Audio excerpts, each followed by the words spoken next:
Here's the thing, right? Despite however much money is being spent by a business in order to invest in marketing and put people into the funnel, into the sales funnel, at the end of the day, the consumer is living where the information is, which is online. The reality is that from that engagement, it still today ends up being either a showroom walk-in, an inbound telephone call, or a digital inquiry. Yeah. And that hasn't changed since I was retailing, and that was some time ago.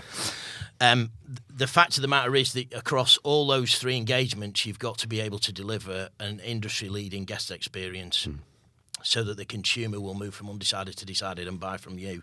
And one of the things that I find really interesting today is that not everybody has got all of those three covered off. So the first thing is look at how you're engaging with people and make sure your process is right. The second thing is I still believe today that I see across a number of businesses there's a disconnect between what marketing are doing and the function of spending that money to put you in front of the consumer and sales management in terms of then engaging with the consumer. So there isn't an awful lot of work that's done collaboratively or very closely around making sure that the money that's being spent is being handled correctly. And the other side of that is around efficiencies. For me, there seems to be a need for quite a close working relationship and collaboration between finance director, marketing director and sales director around making sure we look at every single opportunity. So I would be, first of all, making sure we're delivering a really great guest experience no matter which medium that is. Secondly, is making sure that the key stakeholders in the business, the executive stakeholders, are really aligned on what they're measuring and what the importance is. It just doesn't end at spending the money. It's then about how you manage the lead. And the final thing is around this thing we talk about a lot internally in our business around me-commerce, around the fact that consumers will want to engage with businesses on whatever device they want, whenever they want, whatever time of day. So I'm not suggesting for a minute that we have sales agents and managers with matchsticks in their eyes up till 11 o'clock at night. But if I although some do, I'm sure. I'm sure.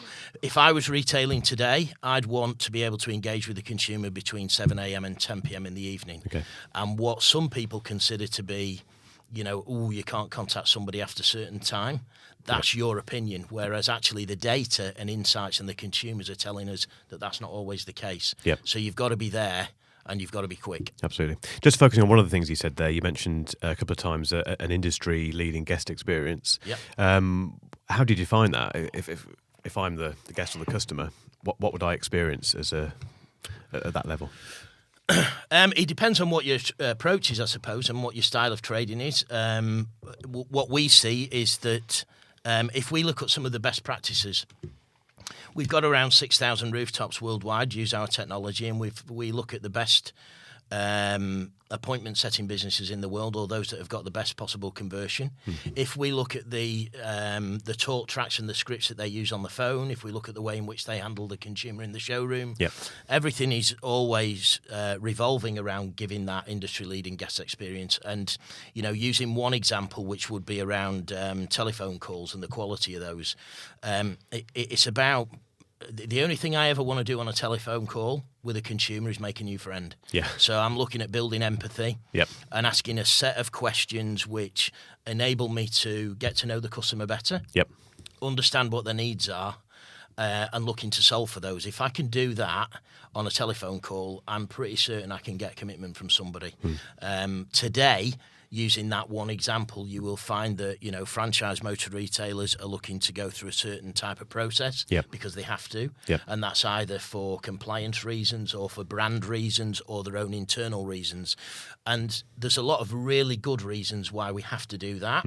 But sometimes we lose sight of the fact that it comes down to a basic telephone conversation between two people. It's back to basics, isn't it? Absolutely it is. I think, like you said before, nothing has really changed, has it, apart from the technology that surrounds sales teams and marketing teams, really.